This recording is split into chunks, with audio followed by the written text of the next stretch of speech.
Bonjour à toutes et à tous, bienvenue à ce webinaire Handigynéco sur la protection juridique des majeurs. Je suis Anthony Colasanté, directeur de pôle MJPM à l'UDAF 54. Je remercie Julie Bandel pour son invitation. Aujourd'hui, le sommaire, pour entrer dans le vif du sujet, nous allons parler effectivement des mesures de protection avec quelques éléments, quelques informations préalables.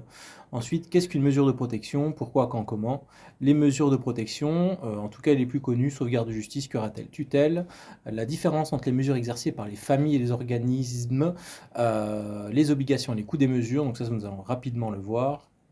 Les mesures alternatives qui n'en sont pas, je les ai appelées mesures alternatives, mais qui restent importantes dans la nomenclature.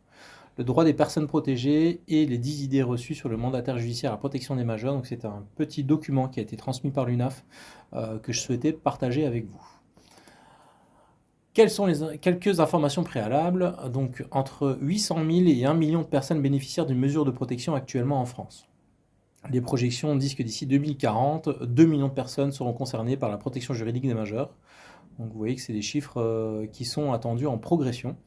En 2021, 49% de ces personnes étaient des femmes, 51% étaient des hommes, avec une moyenne d'âge de 60 ans. Et on voit une petite différence, 65 ans pour les femmes contre 55 pour les hommes. 50% de ces personnes perçoivent des prestations liées à une situation de handicap. Et je vous le disais tout à l'heure, donc les mesures d'entrée de jeu, les mesures les plus connues sont effectivement tutelle et curatelle, donc les mesures les plus fréquentes.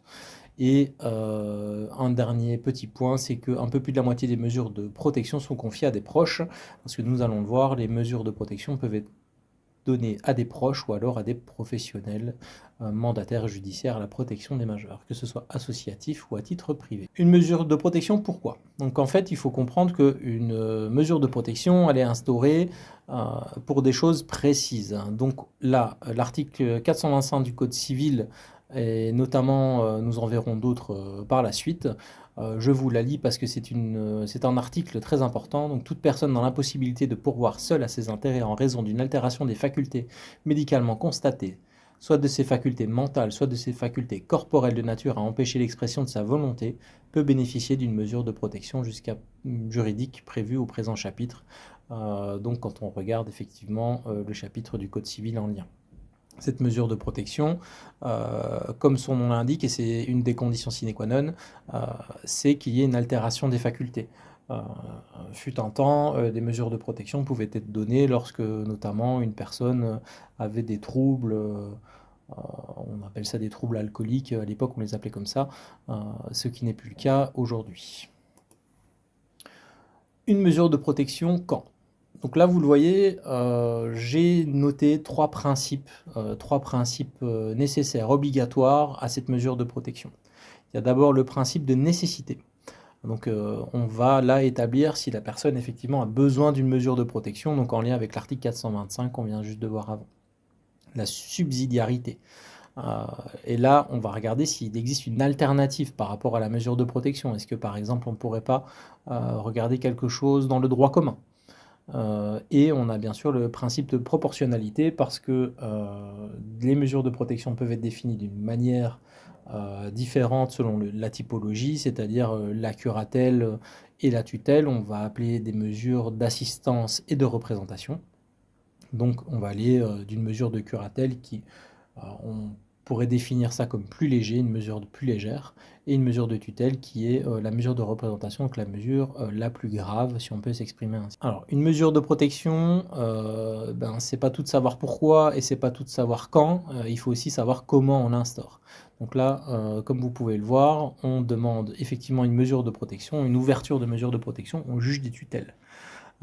Nous allons établir pour ça une requête, donc par l'une des personnes recevables à agir. Donc ça, nous allons le voir à la diapo suivante, qui peut demander une mesure de protection. En l'occurrence, ici, la requête, une requête, c'est une demande écrite qu'on va transmettre à la juridiction compétente. La requête est transmise avec les éléments d'information, et les éléments d'information sont couplés à un certificat médical circonstancié. Et donc, on va l'appeler comme ça parce que c'est un médecin inscrit sur la liste du procureur de la République. On va l'appeler un médecin expert, avec un certificat médical qui est, on va dire, avec des normes précises. Ce n'est pas le simple certificat médical que vous pouvez recevoir à tout un chacun quand on se présente chez le médecin traitant. Le tribunal à saisir, bien sûr, c'est le tribunal judiciaire de proximité selon votre lieu d'habitation. À Nancy, effectivement, le tribunal judiciaire de Nancy. Si on prend l'exemple de Longwy, qui se trouve en Meurthe-et-Moselle, le tribunal judiciaire le plus proche est donc celui de Briey. Donc attention, c'est bien celui de la résidence habituelle du major protégé et non pas celui du demandeur qui fait foi. Le pouvoir, et quel pouvoir pendant l'instance le juge peut prétendre? Donc il peut effectivement auditionner le major protégé, ou avant qu'il soit major protégé, auditionner les personnes. Il peut investiguer, donc il peut demander toute une série de questions, notamment au service social de secteur, et il peut prendre des mesures conservatoires et urgentes. Donc ces mesures conservatoires et urgentes, ce sont des mesures temporaires dans l'attente d'une mesure plus définitive, en tout cas plus complète, on va dire ça comme ça. Ça, c'était pour les personnes, on va dire tout un chacun. Pour les professionnels, pour les tiers, je note ici tout en bas de la diapositive, c'est le signalement au procureur de la République qui prévaut.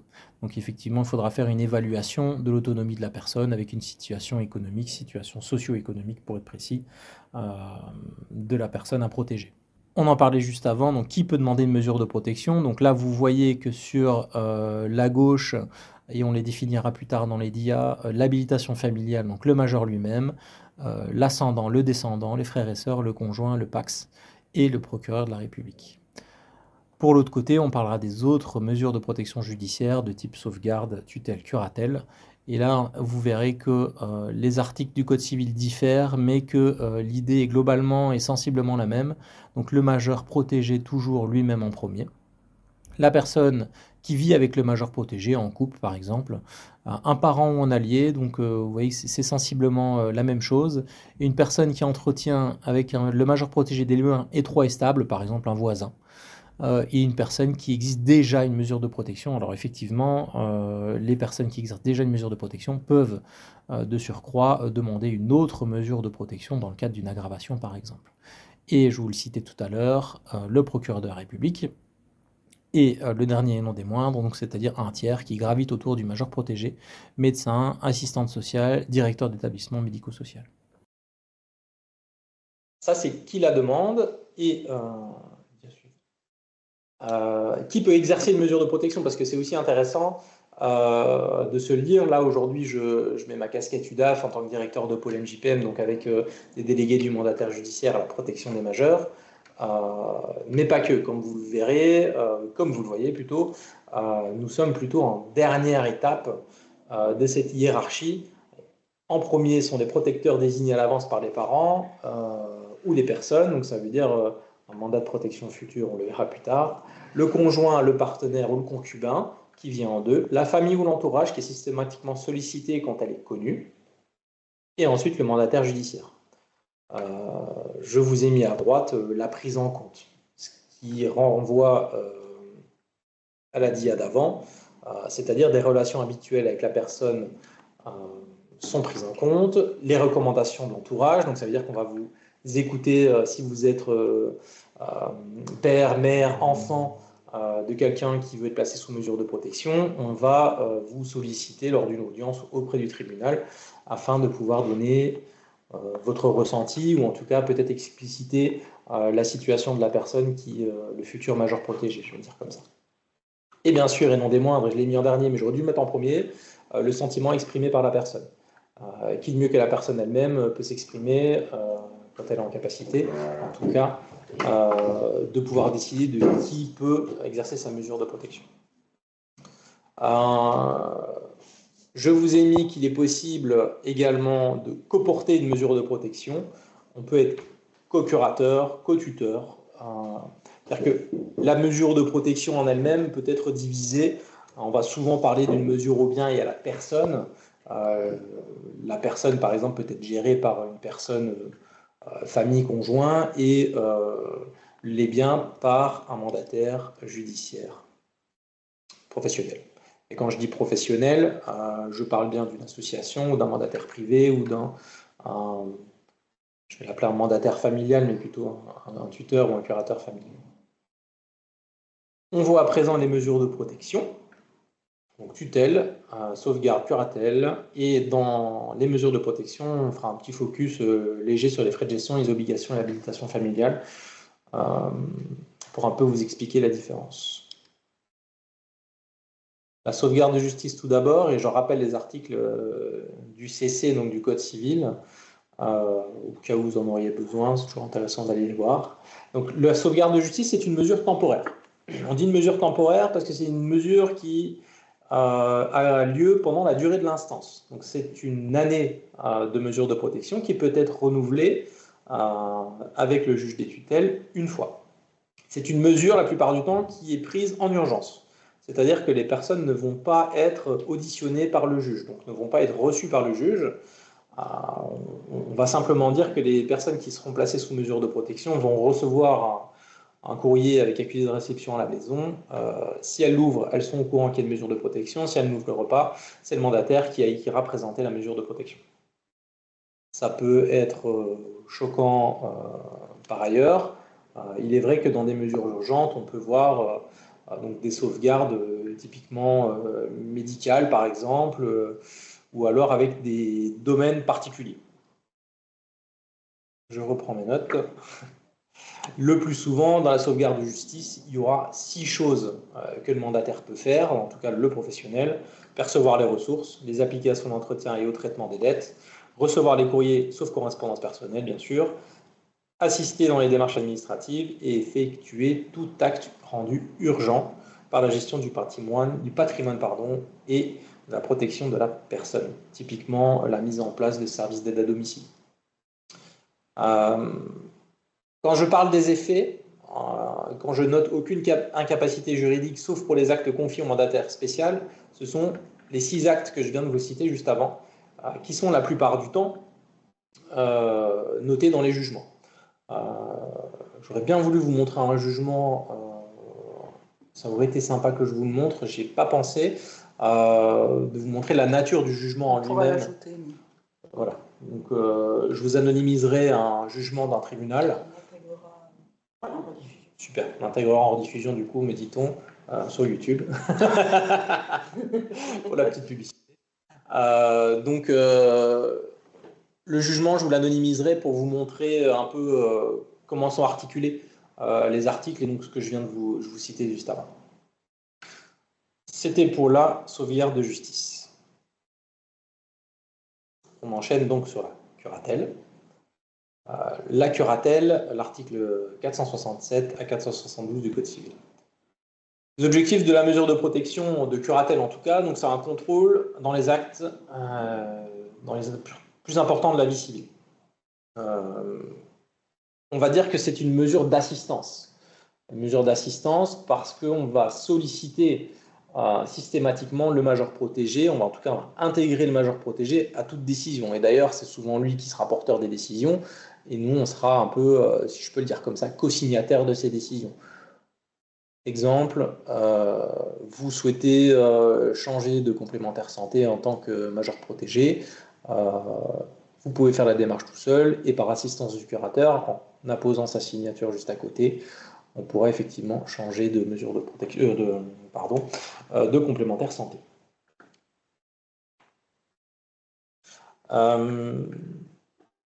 Ce qui est important de voir et de différencier, ce sont qu'il y a 3 types de curatelle. Curatelle simple, curatelle renforcée, curatelle aménagée. Pour synthétiser, la curatelle simple, que ce soit au bien ou à la personne d'ailleurs, va permettre d'avoir un regard sur les comptes, on va dire, compte livré ou compte épargne et biens immobiliers, en curatelle simple.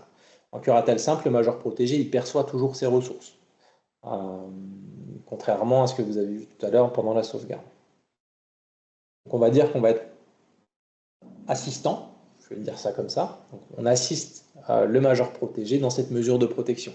Et on va être un peu la béquille, voilà, une béquille judiciaire.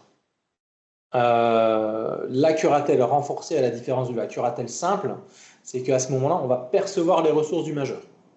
Donc de nouveau, le mandataire, lui, a un compte de gestion tutélaire ouvert au nom de la personne, et donc via ce compte de gestion tutélaire perçoit les ressources du majeur et les courriers, etc., et peut gérer en assistance cette mesure de protection.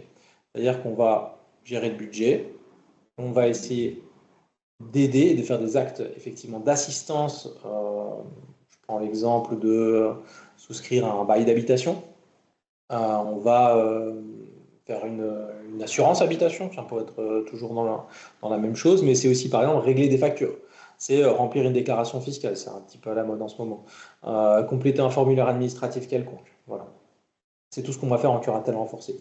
Je synthétise un peu, mais si je devais rentrer plus dans les détails, on n'aurait pas assez d'une heure pendant ce webinaire pour lancer les idées. En curatelle aménagée, on va avoir un jugement qui préconise certaines dispositions de gestion budgétaire par le majeur protégé. Je veux le dire comme ça. C'est-à-dire que dans le jugement, il peut être signifié que le majeur protégé continuera à percevoir ses ressources toute ou une partie pour pouvoir gérer toute ou une partie de ses factures, par exemple. Voilà. Le fonctionnement de cette mesure et de ces mesures de curatelle, je le disais, c'est l'autonomie de la personne dans la gestion de l'administration de ses biens.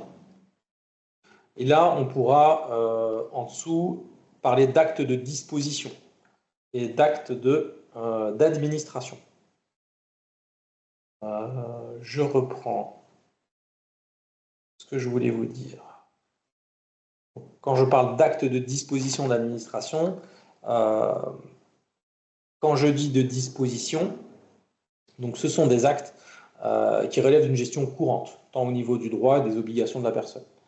De nouveau, l'exemple de la déclaration fiscale, je trouve que c'est un exemple assez concret aujourd'hui de ce qu'on peut faire aujourd'hui. La tutelle, au bien ou à la personne. Donc là, on ne parle plus d'assistance, on parle bien de représentation continue dans les actes de la vie. Quand on dit représentation, ça ne veut pas dire qu'on met complètement de côté le majeur protégé. Ça veut plutôt dire qu'on va effectivement le solliciter, mais qu'on n'aura pas besoin de sa double signature, par exemple. Je reprends cette idée de signature parce que je trouve que c'est assez parlant et synthétique pour le coup pour comprendre la différence. Assistance curatelle, tutelle représentation, l'un double signature, l'autre signature seule du mandataire. On reste dans un principe d'individualisation de la mesure. On va protéger les biens, on va protéger la personne. Et je rappelle le petit article aussi quand même qui est assez intéressant, l'article 459 du Code civil. Si on a bien à retenir de tout ce PowerPoint et de toute cette présentation, ça sera le 458, on fera un petit focus juste après, et le 459. J'ai un peu omis de parler du juge des tutelles dans la sauvegarde et dans la curatelle, mais parce que je voulais aussi vous faire la différence. Et je vais l'exemplifier. Par exemple, on est mandataire et on a décidé de vouloir retirer de l'argent sur un livret. Là, vous voyez que j'ai mis que les actes les plus graves sont soumis au juge des tutelles. Certes, retirer de l'argent sur un livret, ce n'est pas un acte grave, mais ça entache le patrimoine et donc du coup, il y a une répercussion financière. Ce qui veut dire que le juge a un droit de regard sur cette décision. J'ai une question. Pouvez-vous donner une situation qui nécessiterait une sauvegarde en exemple? Oui. Un cas parlant. Qu'est-ce que je pourrais vous dire?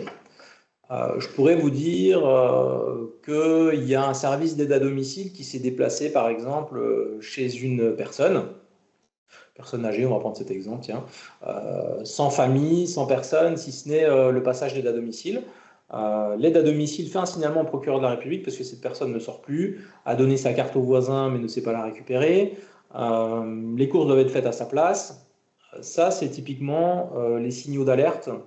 Lorsque l'information est transmise au procureur de la République, via un CERFA ou simplement un courrier libre, le procureur de la République prend connaissance de ce document et le transmet au juge des tutelles. Pour éviter éventuellement toute spoliation, le juge va décider de mettre un mandat spécial, donc une sauvegarde de justice, afin d'aller beaucoup plus vite dans les démarches. C'est-à-dire, quand je le disais tout à l'heure dans la sauvegarde, on n'est pas dans l'obligation de recevoir le futur majeur protégé pour l'entendre. Ce qui veut dire que la mesure de protection, elle va permettre rapidement au mandataire, par exemple, de faire opposition à la carte bancaire. C'est un exemple plutôt concret. Je ne sais pas si j'ai répondu à votre question ou si c'était clair. Madame Benarrouz. Madame Benarrouz, voilà. N'hésitez pas, si ce n'était pas clair, de reposer. Super, merci.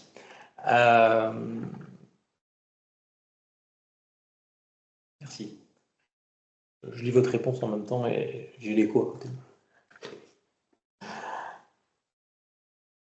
Aucune assistance et représentation n'est possible pour les actes strictement personnels. Je le disais tout à l'heure, c'est un article important, mais on y reviendra plus tard. Je voulais vous parler d'abord des mesures alternatives, donc l'habilitation familiale par exemple, qui existe depuis 2016. Donc, c'est une mesure de protection souple qui permet à un proche d'assister ou de représenter une personne. C'est entre on va dire une tutelle ou une curatelle, sauf que ça sera géré par quelqu'un de la famille. Donc il y a des différences qui sont pas des moindres, notamment l'absence d'inventaire du patrimoine.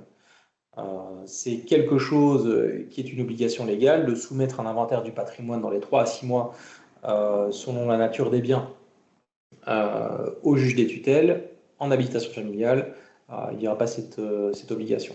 Et il y a aussi effectivement une souplesse dans le régime des actes soumis au juge. Je vous le disais tout à l'heure, les articles du Code civil sont bien faits. Donc il y a beaucoup d'informations, des choses qu'on peut faire et des choses qu'on ne peut pas faire en tant que mandataire judiciaire. Sur les idées reçues, j'en parlais d'entrée de jeu dans le sommaire, mais ça va être intéressant de revenir après là-dessus. L'habilitation familiale est peut-être spéciale, générale, c'est une habilitation d'assistance ou une habilitation en représentation, donc c'est ce que je vous disais tout à l'heure, assistance, notion de curatelle, et tutelle, notion de représentation. Cette mesure d'habilitation familiale, il y a quand même des conditions, c'est-à-dire qu'il est nécessaire que tous les membres de la famille soient en accord pour mettre en place cette mesure de protection. Admettons que vous êtes une fratrie de 3, un ou une personne de votre fratrie n'est pas d'accord, le juge ne se positionnera peut-être pas, et certainement pas d'ailleurs, sur une habilitation familiale, parce que c'est une des prérogatives de la mesure de protection, l'habilitation familiale. C'est surtout afin d'éviter toute difficulté et tout conflit. Parce que si on revient à la dia d'avant, effectivement, je le disais, il y a une absence d'inventaire du patrimoine, par exemple, et une souplesse dans le régime. Ce qui veut dire que s'il y a un désaccord familial, cette souplesse, elle peut être impactée. Donc il y a un ou plusieurs proches qui peuvent être désignés. Donc ça, je le disais, c'est comme d'entrée de jeu quand je vous disais une co-mesure. Hein. Si l'un prend par exemple la personne, l'autre les biens, ou alors tous les deux exercent la même mesure, donc sont désignés tous les deux sur le jugement. Donc, je le remets aussi pour information, mais certains actes donc, sont autorisés et d'autres ne le sont pas. Mais ça, c'est comme dans toutes les mesures de protection, il faudra solliciter le juge des tutelles dans certains cas. Il reste, comme dernier mandat, le mandat de protection future pour soi ou pour autrui. Je ne sais pas si vous en avez déjà entendu parler, n'hésitez pas à commenter dans le chat, mais c'est quelque chose qui existe depuis pas mal d'années, mais qui est très à la marge, on va dire, dans le... Merci Angélé. Oui, ça ne m'étonne pas. C'est vraiment des mesures très à la marge. Donc, ça permet surtout en fait, aux parents ou à soi-même de se désigner une personne pour gérer sa propre mesure de protection selon les modalités qu'on a décidées. C'est une mesure, je vais dire, inclusive, encore plus inclusive, parce que vous mettez de vous-même pour gérer cette mesure de protection. Et, merci. On est juste en train de m'afficher le chat à côté, histoire que je puisse voir vos questions en direct. Merci Hélène. Et donc, le mandat, il doit obligatoirement être établi devant un notaire. Et il doit être quand la personne qui demande le mandat, donc on va dire moi par exemple, et Madame Bandel que j'ai décidé d'être comme mandataire. C'est important que les deux soient présents lors de la signature de ce, on va dire, sous forme de contrat, je vais dire ça comme ça, entre, dans l'exemple ici, Madame Bandel et moi-même. Donc j'aurais décidé, par exemple, que Madame Bandel, elle, pardon, j'ai changé de sans le vouloir, que Madame Bandel, elle exercera ma mesure de protection selon des modalités très précises. J'accepte que Madame Bandel vende, par exemple, mes appartements à Biarritz et je lui refuse qu'elle puisse mettre mon chien à la SPA. Voilà. Donc ça, ce sont des petites subtilités qui existent dans ce mandat de protection future, qui n'existent pas, on va dire, dans les mesures de protection plutôt classiques, parce que là, on va vraiment faire une mesure de protection pour nous à la carte. Je le dis pour nous, mais c'est pour autrui aussi, notamment, par exemple, pour protéger son enfant, le plus souvent en situation de handicap. Nous étant en train de vieillir, nous parents étant en train de vieillir, on souhaite, quand on ne sera plus là, pouvoir que notre enfant bénéficie d'une mesure de protection, qu'il y ait quelqu'un qui le soutienne dans son quotidien. Un petit résumé donc de la présentation en tout cas que je vous ai fait sur les mesures de protection. Donc une notion d'assistance et de représentation qui est une des clés du degré, je l'ai mis comme ça, de la mesure de protection. Une mesure de protection ne se substitue pas au droit commun. On y reviendra encore une fois après. On peut tout de suite y aller. Donc, pour la petite définition, le droit commun, c'est l'ensemble des règles juridiques applicables à toutes les situations qui ne sont pas soumises à des règles spéciales ou particulières. Donc, on prend un exemple plutôt concret. Admettons. Je suis bénéficiaire du RSA, je suis sous mesure de protection de type tutelle et je souhaite aller au Resto du Cœur pour bénéficier de colis alimentaires. La mesure de protection ne se substitue pas au droit commun. J'ai le droit d'y aller. Ce n'est pas nous, mandataires, qui allons demander à bénéficier donc de ces fameux colis alimentaires. Je ne l'ai pas évoqué encore, mais le coût de la mesure de protection, j'y viens juste après normalement. Et la durée varie selon effectivement la nature réalisée. La durée de la mesure, pardon, varie. Selon qui a établi le certificat médical. Le coût de la mesure de protection, j'y viens, j'aurais peut-être dû commencer par ça avant de mettre le résumé. Le coût de la mesure de protection, la mesure exercée par la famille ou un proche. Donc c'est un principe de gratuité.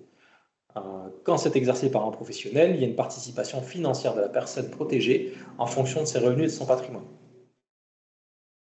Bien sûr, comme souvent et comme toujours, j'ai presque envie de dire, il y a un décret ou alors un article de loi qui définit la participation financière du majeur protégé.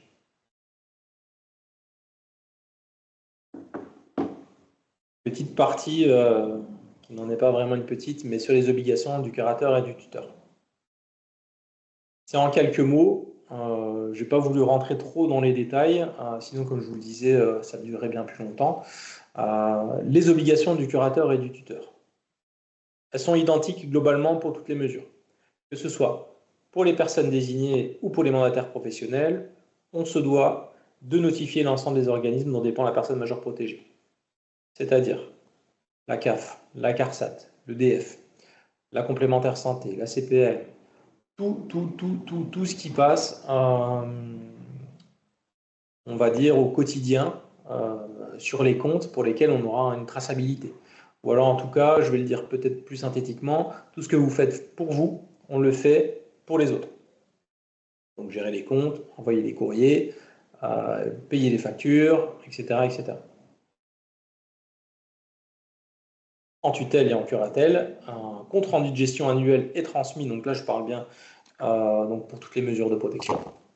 Donc un compte-rendu annuel sera transmis, un compte-rendu annuel de gestion, donc ça veut dire un bilan de ce qui est passé ou pas passé, ou tout ce qu'on a fait, en tout cas comme virement ou toute facture qu'on a payée, sur les comptes du majeur protégé.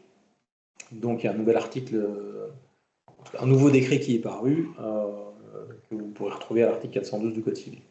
Et je le disais tout à l'heure, la différence un petit peu avec l'habilitation familiale, donc c'est un inventaire du patrimoine. 3 mois pour les biens meubles corporels et 6 mois pour les autres biens. Quand on va dire meubles corporels, on va entendre les biens qui peuvent être bougés. Une chaise, une table, voilà, une voiture. Et quand on va parler des autres biens, on va parler par exemple de comptes bancaires ou d'immeubles. Pour les petits exemples.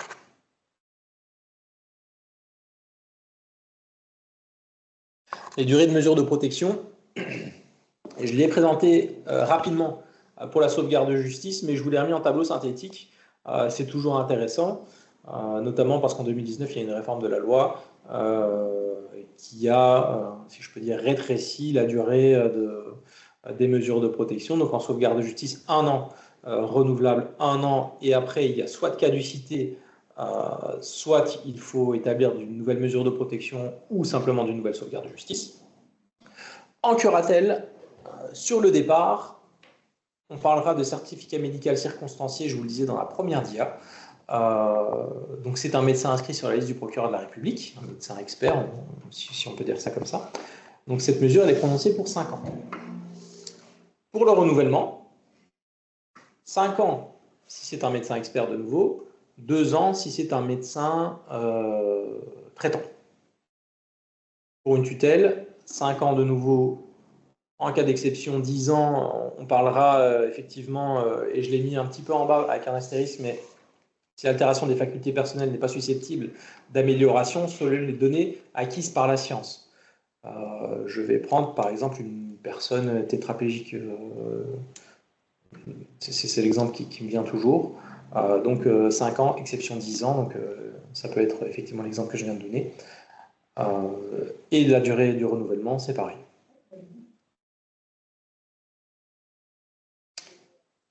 Si je ne vous ai pas encore tous perdus avec tout ce flux d'informations, on enchaîne sur le droit des personnes protégées.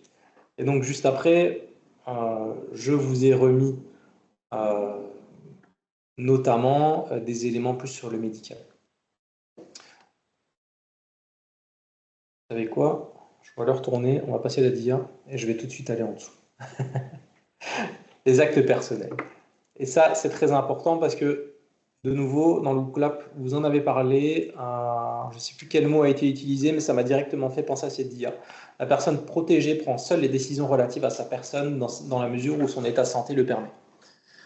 Ça paraît simple à dire comme ça, mais c'est une condition importante. Je vois un bordel faire oui. C'est nécessaire. Donc, effectivement, lorsque l'état de la personne protégée ne lui permet pas de prendre une décision personnelle et éclairée, le juge peut prévoir dès l'ordonnance la mise sous protection qu'elle bénéficiera de l'assistance ou de la représentation. Donc là, de nouveau, on va parler d'actes personnels, mais on va la renvoyer à la mesure de protection. Curatelle, tutelle, sauvegarde de justice, selon le degré et selon ce qu'on pourra faire. Si la mesure n'est pas adaptée, effectivement, on pourra procéder à une aggravation. Typiquement, il n'est pas interdit de passer de sauvegarde à curatelle et tutelle, donc on va dire la mesure la plus lourde, et pourquoi pas en allègement d'ailleurs, parce que je ne l'ai pas mis, mais on pourrait passer d'une tutelle à une curatelle simple, voire à plus du tout de mesure de protection, si on a recouvré des capacités. C'est plus rare malheureusement. Les actes strictement personnels dans le Code civil, et ça je le disais, l'article 458, très important. Donc les actes strictement personnels sont les actes qui par leur nature intime, peut-être ça renverra du coup à Andy Gynéco pour le coup, ne peuvent être réalisés que par les personnes protégées elles-mêmes, c'est-à-dire que vous ne pourrez ni l'assister, ni le représenter. Donc c'est important. Et ces actes sont cités donc juste en dessous, la déclaration de naissance d'un enfant et sa reconnaissance, l'acte de l'autorité parentale, la déclaration du choix ou du changement du nom de l'enfant et le consentement à donner sa propre adoption ou celle de son enfant. Ça paraît rien, mais si cette personne ne peut pas les accomplir, ils ne seront tout simplement pas réalisés. Qui sommes-nous pour nous substituer à cette personne?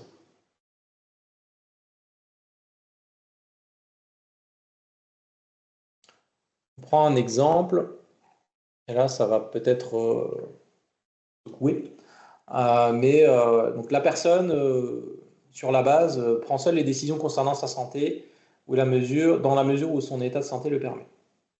En curatelle, ou en habilitation, on va parler d'actes d'assistance, mais la personne prend seule les décisions concernant les actes médicaux. Et là, ça va peut-être renvoyer à vos formations. Je ne sais pas de quelle formation vous êtes issu, mais peut-être que ça va vous renvoyer en miroir. Donc, je répète encore une fois, mais en curatelle, ils prennent seuls les décisions. Ça peut être par exemple une opération. Effectivement, c'est l'exemple que je prends le plus souvent.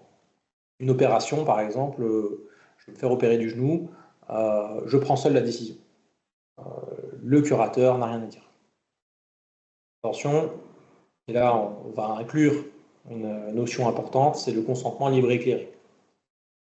Donc, libre n'a pas été donné sous la contrainte, éclairé qui est en capacité de comprendre les tenants et les aboutissants de ce qu'on est en train de lui dire. C'est pas facile. En curatelle, c'est aussi pour ça la mission d'assistance. Le curateur pourra expliciter éventuellement ou assister la personne dans sa prise de décision, mais jamais décider à sa place. En tutelle ou en habilitation en représentation, le consentement de la personne est systématiquement recherché, ce qui est également le cas en curatelle, mais lorsqu'elle était apte à exprimer sa volonté. Et oui, je le redisais, mais si vous n'êtes pas en capacité de vous exprimer, c'est compliqué pour vous de pouvoir vous orienter sur oui ou non, je veux me faire opérer du genou. L'information qui n'est pas des moindres, c'est le Code de la santé publique, rend le tuteur ou la personne habilitée destinataire des informations médicales du patient. Le patient ne pourra pas opposer le secret professionnel au tuteur. Le médecin, pardon, ne pourra pas opposer le secret professionnel. On l'entend souvent, non, c'est la personne et puis c'est le secret professionnel. C'est un élément important parce que en tutelle, par exemple, si on reprend cet exemple d'opération du genou, le majeur protégé est d'accord avec cette opération. Nous, mandataires judiciaires à la protection des majeurs, nous devons signaler notre accord au corps médical pour pouvoir se faire opérer. Ça veut dire que si on donne son accord, ça veut dire qu'on a toutes les informations préalables pour être aussi d'accord avec le majeur protégé et surtout connaître les tenants et les aboutissants de cette opération. Je vais soulever quelque chose, mais on n'est pas médecin, ça c'est sûr et certain. Mais on peut quand même s'enquérir d'avoir toutes les informations qui tournent autour de cette opération, notamment les risques. Je vous le disais tout à l'heure, je parlais quasiment que de code civil. Là, on va partir sur un autre code, notamment pour le don et prélèvement du sang.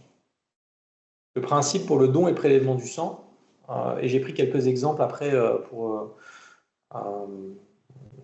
notamment la contraception, on y viendra. Donc le principe de base, c'est que toutes les personnes protégées sans représentation de la personne peuvent donner leur sang. Qu'est-ce que ça veut dire? Je vous ai dit tout à l'heure que les mesures de protection pouvaient être divisées en mesures de protection à la personne et au bien. À partir du moment où les personnes ont une représentation à la personne, donc par exemple une tutelle ou une curatelle à la personne, le consentement doit être demandé aux majeurs protégés quand ils n'ont pas de représentation. Donc c'est eux qui décident tout seuls. Alors, ils n'ont pas besoin de nous, on va dire ça comme ça. Quand il y a un prélèvement de sang ou un don de sang qui doit être fait quand il y a une mesure de représentation, là, normalement, en théorie, on ne pourra pas le faire. Sans accord? Sans accord, effectivement, merci. Du mandataire. C'est des notions importantes. De nouveau, tout à l'heure, on parlait d'actes d'assistance et de représentation, et là, on va plutôt axer sur la représentation à la personne.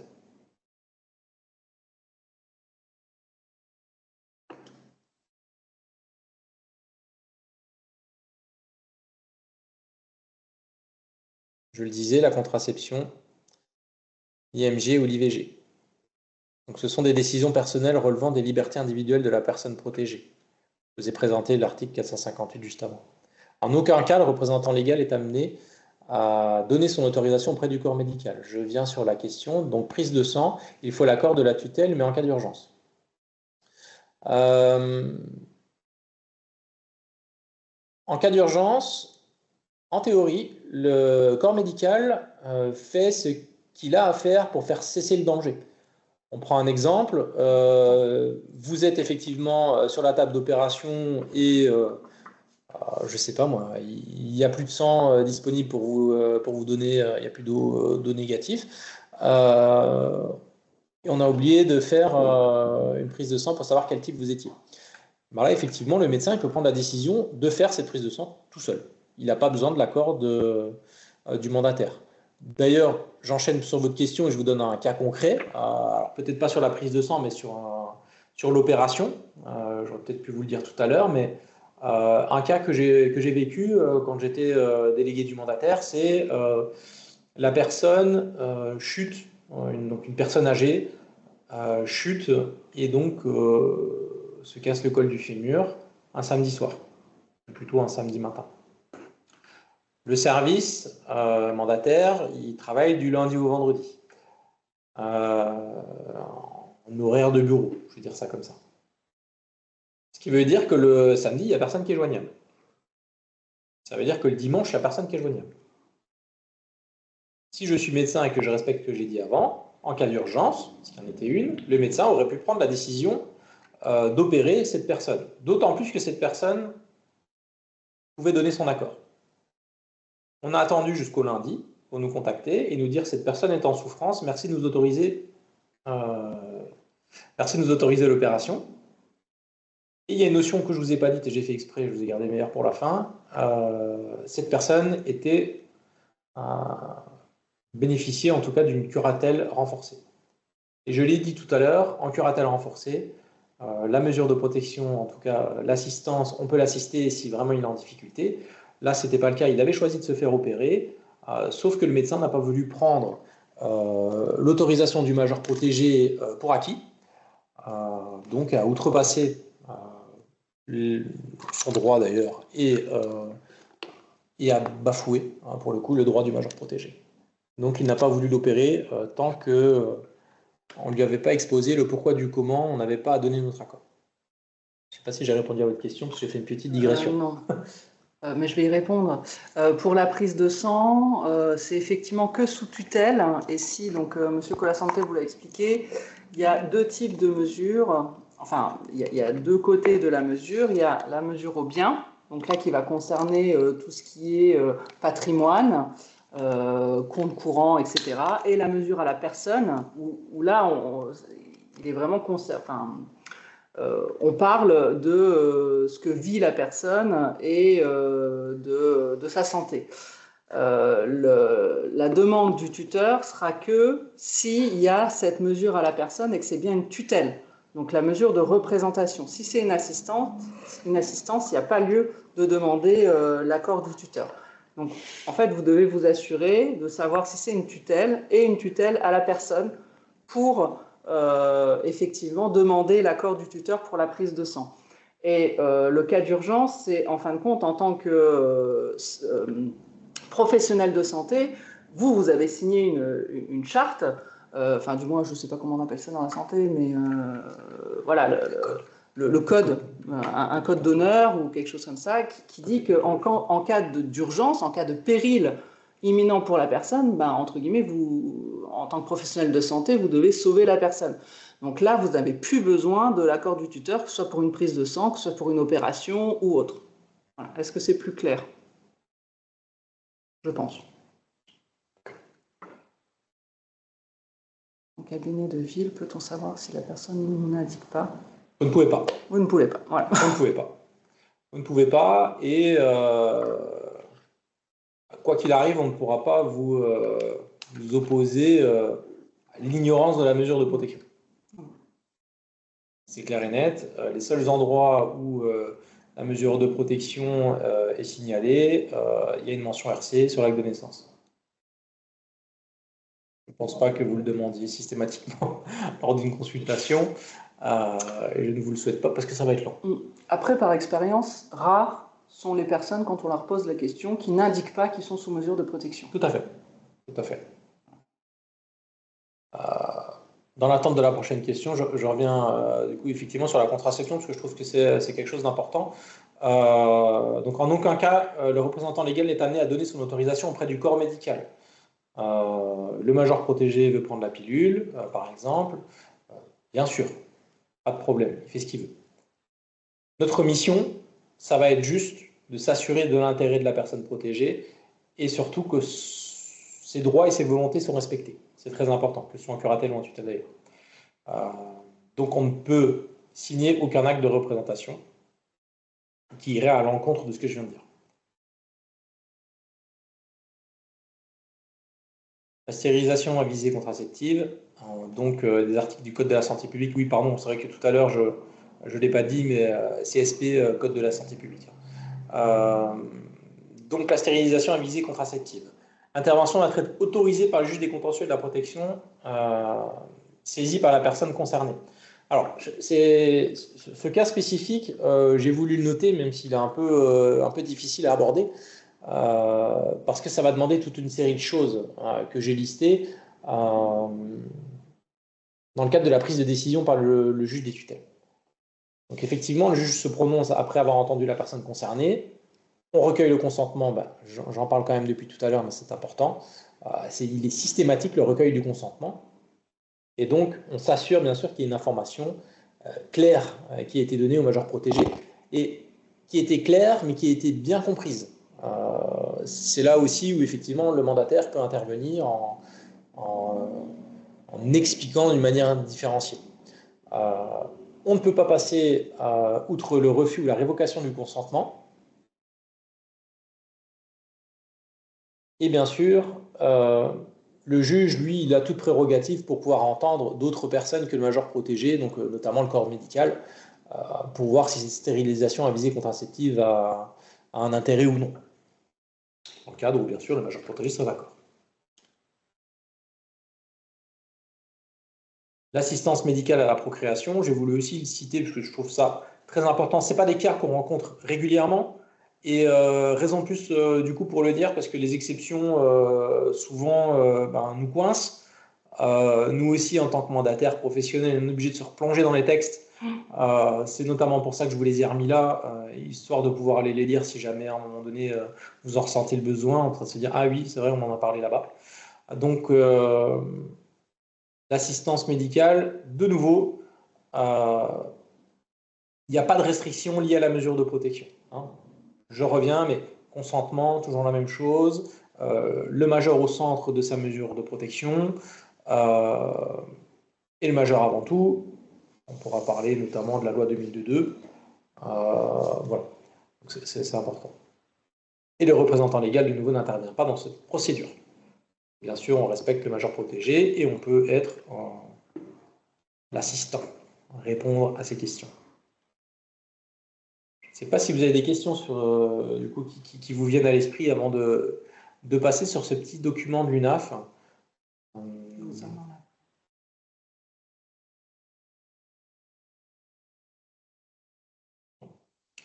Alors, je ne sais pas si tout le monde a le chat allumé, mais concernant l'implant contraception, cela relève-t-il de la contraception, pas besoin d'autorisation, ou de la prise de sang, car réfraction cutanée, donc autorisation nécessaire?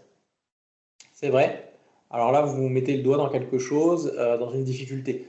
D'un côté, le droit nous dit le major protégé fait ce qu'il veut. D'un autre côté, le major protégé ne peut pas faire ce qu'il veut parce qu'on a besoin de l'autorisation du tuteur. On ne va jamais venir vous embêter, je pense en tout cas, de mon expérience, sur ce détail, mais je suis d'accord avec vous qu'effectivement, bien sûr, s'il y a une mesure de représentation à la personne, la prise de sang, de nouveau, sauf si le major l'autorise, peut avoir lieu. On pourrait le formaliser simplement, par exemple, sur un petit appel téléphonique. Ça suffirait, on n'a pas besoin de faire de grands courriers pour s'assurer qu'on est d'accord. Bonjour docteur, oui bonjour. On a besoin de faire une prise de sang. Effectivement, dans ce cadre-là, on vous l'autorise. Pas plus compliqué que ça. Là, en fait, c'est l'implant qu'on a. Pardon. En fait, l'implant contraceptif, c'est comme entre guillemets si tu faisais une prise de sang parce qu'il y a une. Pardon, j'étais pas sur la réponse là, excusez-moi. Donc, dans ce cadre-là, c'est le major protégé qui choisit. Ouais. De toute façon, on oublie cette idée de prise de sang. Pardon, je me suis fait embarquer dans quelque chose d'autre. J'étais focus sur la prise de sang et non pas par l'implant. Mais oui, donc dans le cadre de l'implant, comme c'est le majeur protégé qui décide, bien sûr, vous faites sans difficulté. C'est avisé. C'est expliqué que forcément, la loi est tellement bien faite en France que vous avez des articles qui vont venir se croiser et même des fois s'opposer. Quoi qu'il arrive, comme disait M. Colasanti, à partir du moment où vous faites dans l'intérêt de la personne, que vous avez donné toute l'information nécessaire, que la personne était en capacité de prendre sa décision, on ne viendra jamais vous embêter.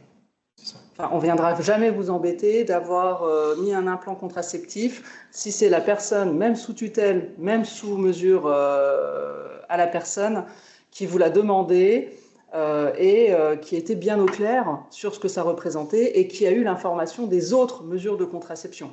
Donc voilà, ne restez pas non plus figé sur les différents articles. Nous, bien évidemment, M. Colasanti est obligé de vous informer des différentes lois. Quoi qu'il arrive, vous ne serez jamais embêté si vous faites dans l'intérêt de la personne et que vous avez pris le temps de considérer la personne comme telle.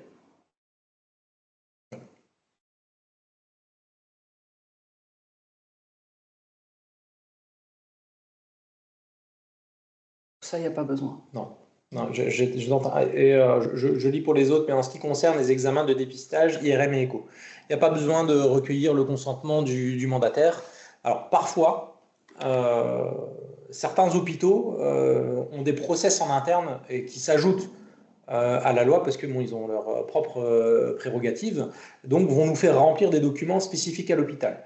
Mais nous, mandataires, on ne va pas autoriser spécifiquement, le cas échéant, de dépistage d'IRM ou d'écho parce qu'il y a une ordonnance du médecin qui dit qu'il faudra aller faire ça, ça et ça. On va plutôt se coller, se calquer aux desiderata de l'hôpital dans ce cadre-là, histoire qu'eux aussi puissent répondre à leur process interne.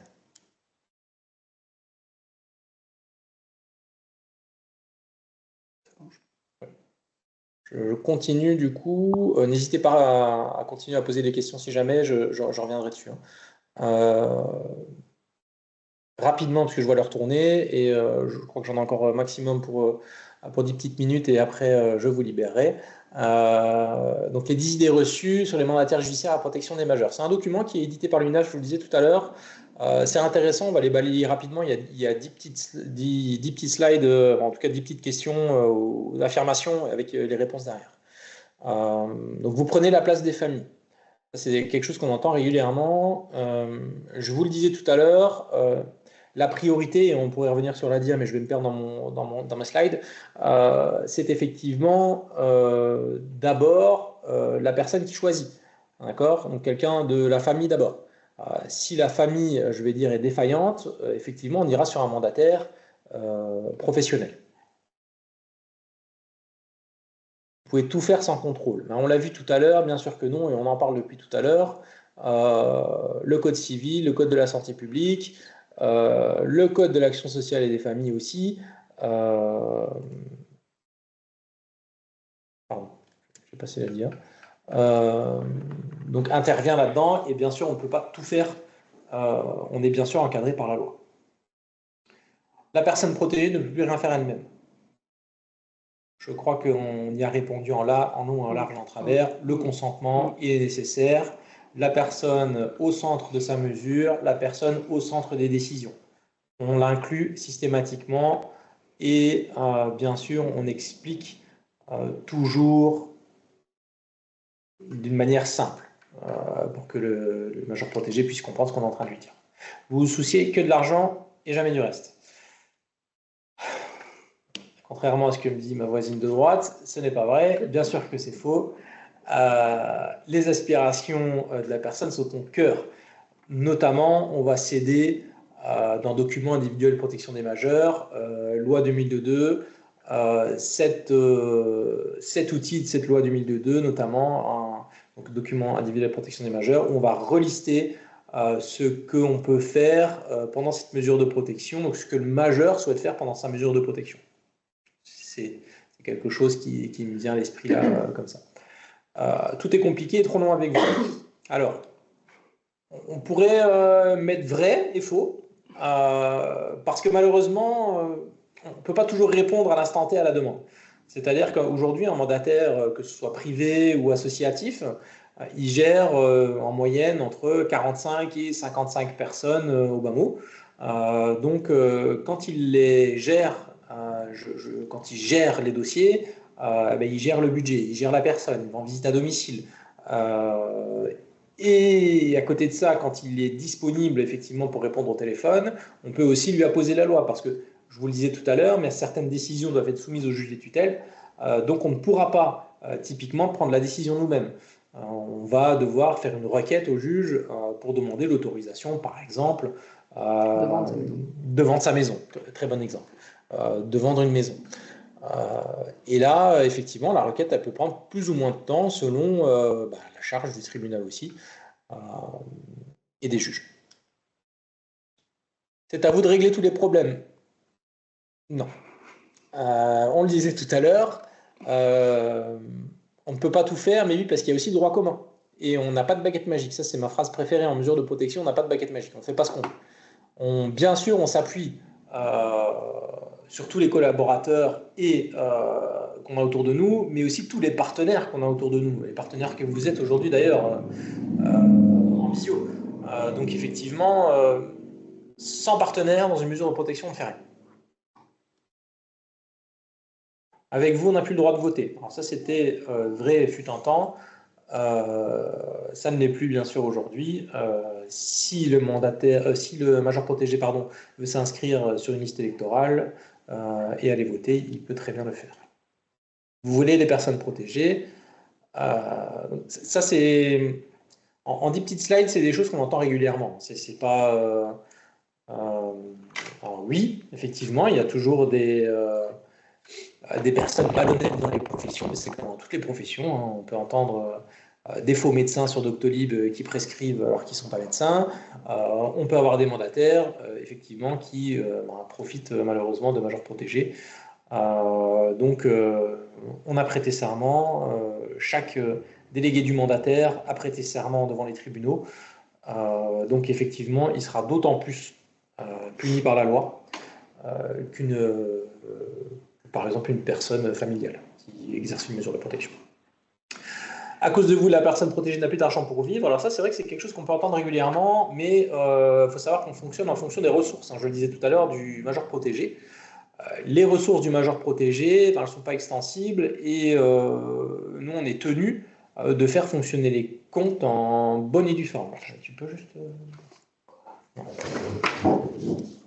Alors, on va peut-être avoir l'écran qui va s'éteindre. Non.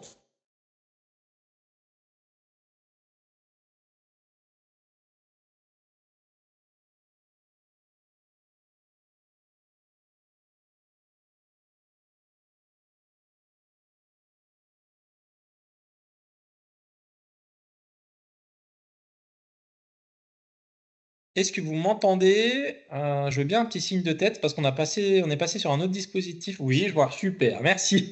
Ouais. Super. Donc je reprends ce que je disais. Désolé, on a l'écran qui a décidé de nous faire fond bon qui s'est éteint. Donc je disais que la personne n'a plus d'argent pour vivre. Alors non, bien sûr que non. On fonctionne exclusivement avec les ressources du major protégé. Donc à un moment donné, si les ressources du major protégé ne nous permettent pas, par exemple, de pouvoir le faire partir en vacances, eh bien, effectivement, malheureusement, on ne pourra pas prévoir de vacances avec le major protégé. Vous n'êtes jamais joignable au téléphone. Je le disais tout à l'heure, hein, quand même, le nombre de mesures de protection sont conséquentes. Une personne... Device 1 connected. Attendez que c'est en train de se reconnecter, c'est parfait. Donc effectivement, ça m'a perturbé, je suis désolé. Donc, on est joignable. On est joignable, pardon. Merci. Je voulais revenir sur les 50 personnes à suivre. Effectivement, 50 personnes, c'est 50 individualités. Donc, on va vraiment faire du cas par cas pour tout le monde. C'est-à-dire qu'un budget n'est pas un autre. une signature de quelque chose n'est pas une autre. Je prends un exemple, par exemple, sur une signature d'un acte de notaire. Ça, c'est quelque chose qui est toujours très particulière parce que ce sont des choses qu'on fait pas systématiquement et toujours adaptées à la personne qu'on a en face de nous. Et le temps de se reconnecter, et normalement, vous devriez voir un petit nouveau WooClap avec des questions. Et donc, je vais vous inviter à retourner sur WooClap en scannant le QR code ou alors en tapant le code. Et donc, vous avez normalement...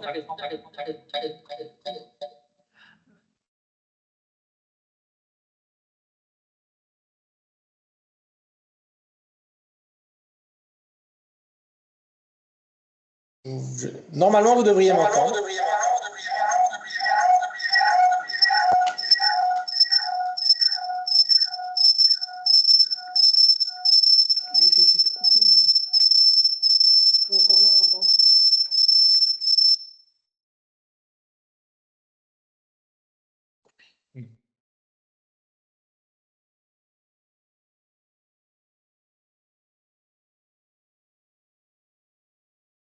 Normalement, plus d'Arsène, ça devrait fonctionner.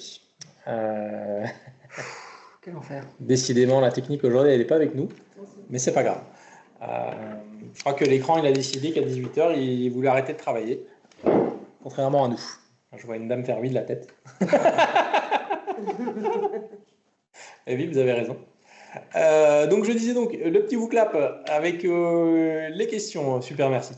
Avec 4 petites questions. Alors, normalement, j'ai abordé tous les thèmes. Donc, je ne sais pas si vous avez tous réussi à vous connecter sur le WooClap. Sinon, il s'affiche en théorie. Oh, super, voilà, merci. Donc là, on repart sur le WooClap. Et donc, vous pouvez rescanner pour pouvoir répondre aux 4-5 petites questions qui vous ont été données. Et je vous laisse quelques minutes pour y répondre.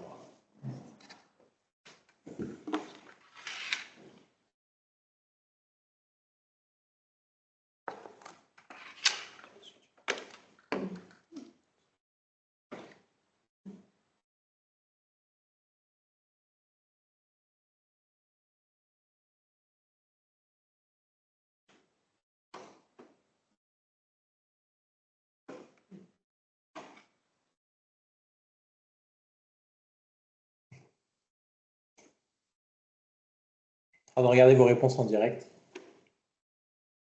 On a loupé la première. On n'a pas répondu à celle-là. C'est moi qui ai passé sans faire exprès. Pardon. Donc, doit-on tout dire tout au mandataire? Doit-on tout dire au mandataire à la suite d'une consultation médicale? Je vous avais répondu. Ah, ça dépend de l'examen. Je suis curieux. Excusez-moi. Pardon. Switcher. Ouais. Alors, je suis curieux de savoir, ça dépend de l'examen. Ceux qui ont répondu, s'ils veulent bien se manifester dans le chat. C'est pas pour les afficher, c'est peut-être parce que j'ai mal expliqué quelque chose. Donc, doit-on tout dire à la suite d'une consultation médicale? Non. Clairement non. Après, je pense que j'ai pu vous induire en erreur, notamment quand j'ai parlé d'une opération où on sollicitait effectivement le médecin ou typiquement l'anesthésiste pour avoir des éléments sur la consultation médicale ou peut-être sur une future opération. Donc la réponse est bien non. On va donner un exemple concret, par exemple pour les sages-femmes. Vous abordez la vie sexuelle de la patiente qui est sous mesure de protection, sous tutelle à la personne. Bien évidemment que le tuteur n'a pas à connaître la vie sexuelle de la personne protégée. Voilà, c'était un peu ça la question. Donc effectivement, il y a des choses que vous devrez dire parce que ça va impacter une décision ou une autorisation du mandataire. Du type, voilà, il faut qu'elle se fasse opérer des ovaires parce que vous avez découvert un kyste. Alors je me lance sur des trucs que je ne maîtrise pas, hein, mais c'est pas grave, hein, vous comprendrez l'exemple. Bien évidemment que là vous devrez avoir, enfin du moins le chirurgien devra avoir l'autorisation du tuteur. Tout le reste, ce que vous avez, ce que vous avez discuté et échangé avec la personne, non. Alors, Si elle a une pathologie. c'est une bonne question parce que c'est quelque chose qu'on avait évoqué. Alors, ta réponse? Moi, je dirais que ça dépend de la volonté de la personne. Ouais, exactement. Ça dépend de la volonté de la personne. C'est-à-dire qu'à partir du moment où ça n'a pas d'incidence, j'ai envie de dire comme ça, sur la gestion de la mesure de protection, et qu'est-ce que j'entends par là? On va parler par exemple d'un aspect budgétaire, même si ce n'est pas le cas, mais c'est le premier exemple qui me vient. Si les soins vont nécessiter par exemple quelque chose, un suivi hors forfait ou quelque chose comme ça qui n'est pas pris en compte, alors, pourquoi pas en dire le moins possible, mais en tout cas informer qu'éventuellement il y aura des dépenses à prévoir ou un impact en tout cas budgétaire. Alors certes, l'impact de la personne, il est là, il est présent et d'ailleurs on n'est pas nécessairement censé le savoir, mais quand ça a une incidence à portée plus large, alors effectivement, oui, communiquer, en dire le moins possible, mais toujours avec l'accord du majeur protégé. Ah, je pense qu'on peut passer à la deuxième. On passera à la question 2. Alors, certains d'entre vous ont déjà répondu. Oui. Une personne sous mesure de protection peut-elle choisir seule sa contraception? Oui. Effectivement, oui, la personne choisit sa contraception. Ça reste l'idée du consentement et de, bien sûr, son propre choix. Là, une question un peu plus complexe. Un mandataire peut-il choisir seul d'une ablation des trompes? Oui. Stérilisation définitive. Alors ça, la stérilisation définitive, je le discutais tout à l'heure, je le disais plutôt tout à l'heure, pardonnez-moi. Non, c'est parce que je répondais juste à la question d'Antonelli sur la stérilisation définitive. Je ne sais pas si vous faites allusion à ce que je disais tout à l'heure, mais effectivement, on parlait bien du juge des tutelles qui reprend, donc qui consulte le majeur protégé et ensuite qui fait un avis médical. Je parlais bien de ça. Donc un mandataire peut-il choisir donc seul d'une ablation des trompes en faisant une demande auprès du juge dans un cas particulier de maladie? Cela est possible, effectivement, et je renvoie du coup à la stérilisation définitive aussi, si vous parlez d'autre chose que l'ablation des trompes. Peut-être chez un homme notamment.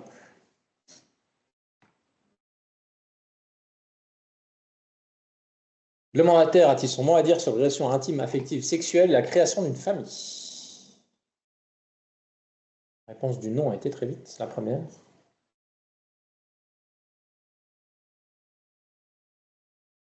Effectivement, Madame Mandel l'a dit tout à l'heure, hein, donc, 3 personnes répondent non et vous avez raison. De nouveau, pas tout confondre dans la mesure de protection. Certes, on est au courant de beaucoup de choses autour de la vie du majeur, de la personne, de l'accompagnement dont elle peut bénéficier, des aides à domicile, je sais pas moi, d'un infirmier, d'un médecin psychiatre. Mais typiquement, les relations intimes, affectives et sexuelles, la création d'une famille, ils le décident eux-mêmes. Tout comme les relations personnelles qu'ils décident d'avoir avec Pierre-Paul Jacques, leurs voisins, d'arrêter de parler à leur famille, que sais-je. C'est que des exemples qui me passent par la tête, mais voilà, c'est des exemples déjà vécus. Et vous n'aurez pas le plus de problèmes avec les mandataires privés, c'est avec les familles. Voilà, quand les mandataires sont des familles, faut bien quand même se rappeler cette notion-là, que ça a beau être la maman, ça a beau être le papa, ils ne peuvent pas vous opposer le fait qu'ils soient mandataires pour avoir des informations qu'ils ne devraient pas avoir.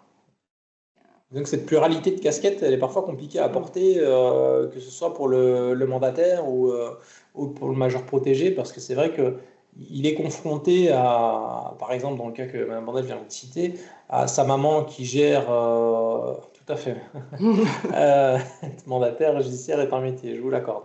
Donc c'est vrai que cette personne qui bénéficie de mesures de protection, admettons, j'ai besoin de 50 € pour sortir ce week-end, je demande à ma maman qui est également ma mandataire.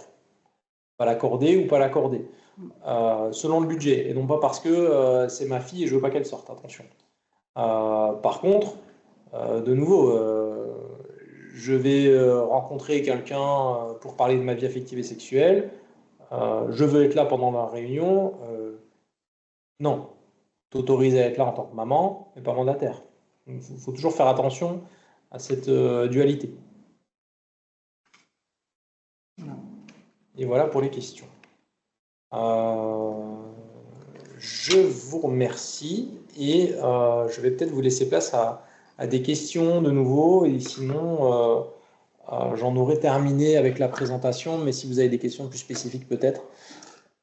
En tout cas, en attendant les questions, merci beaucoup. Avec plaisir. Monsieur Colasanté d'être venu. J'espère que les informations étaient claires. En tout cas, encore une fois, n'hésitez pas à nous recontacter si par la suite vous avez d'autres interrogations, des choses qui n'étaient pas si claires que ça.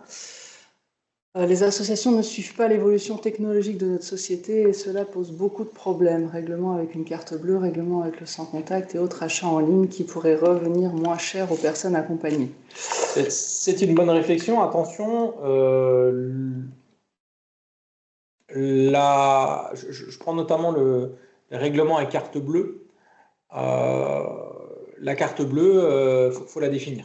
C'est-à-dire que carte de retrait, carte de paiement, sans contact, avec contact, carte de crédit non autorisée par le juge en mesure de protection. Et d'ailleurs, si je suis majeur protégé, pour bénéficier d'une carte de paiement, et non pas de retrait, attention, c'est deux choses différentes, pour bénéficier d'une carte de paiement, en théorie, il faudrait que je requête au niveau du juge des tutelles. Et bien sûr, on va apposer la possession de la carte avec les capacités des majeurs protégés, parce que c'est parfois des discussions qu'on a. Je vois oui, bien sûr, pour le coup, j'ai lu sur vos lèvres. C'est une discussion qui peut être complexe. C'est-à-dire qu'on va apposer, nous, beaucoup de choses dans cette réflexion, et le majeur protégé aussi est consulté, bien sûr. Mais de prime abord, je vous accorde que quand une mesure de protection est ouverte, on va faire directement opposition à toutes les cartes, tous les chéquiers, et dans un souci de bonne gestion par ailleurs. Mais bon, c'est une des conditions aussi de la mesure de protection. Donc je suis d'accord avec vous dans certains cas. Il reste pourtant, je trouve, et ça s'est vu notamment pendant le Covid, très sporadique, mais il ne faut pas hésiter justement à en échanger avec le majeur protégé et le mandataire dans ce cadre précis, parce qu'il y a peut-être des solutions qui peuvent être trouvées d'une manière différenciée, ou de ressolliciter par exemple une autre carte au niveau de la banque du majeur protégé. Il y a quand même beaucoup de majeurs protégés qui ont une carte de paiement. Oui, tout à fait. Et je viens peut-être juste sur les achats en ligne, et là pour le coup, ce n'est pas les mandataires le plus souvent qui ont peur, qui sont frileux, c'est plutôt les banques. Faut savoir que quand vous faites une opération sur un site d'achat, le premier qui me vient c'est Amazon, parce que j'ai eu une demande d'un majeur protégé il n'y a pas longtemps. Amazon, quand vous voulez payer vous, donc vous payez avec votre carte, vous voyez le débit tout de suite, la banque chez le majeur protégé, là en attente pendant 7 jours. Donc vous, c'est sûr, vous n'avez plus l'argent disponible sur votre compte, mais la banque, elle le voit pendant 7 jours. Donc si ce n'est pas prélevé dans les 7 jours et qu'il y a une opposition, il faut récupérer l'argent. Donc voilà, j'ai eu le cas il n'y a pas si longtemps que ça, pour vous dire la semaine dernière.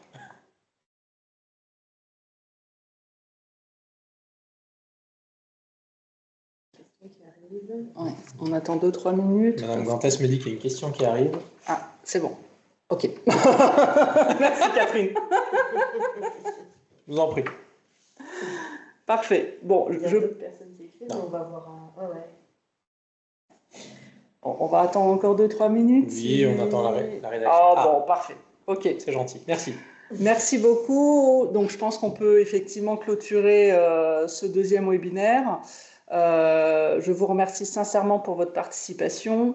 Merci sincèrement à M. Colasanté pour sa présentation. Encore une fois, n'hésitez pas si vous avez d'autres questions, problématiques par la suite à nous solliciter. Bien évidemment qu'on vous répondra avec grand plaisir et vous retrouverez le replay de ce webinaire sur notre site internet et sur notre chaîne YouTube. Enfin, c'est la chaîne c'est la chaîne Andigynéco. Intimagir. C'est la chaîne Intimagir. Voilà.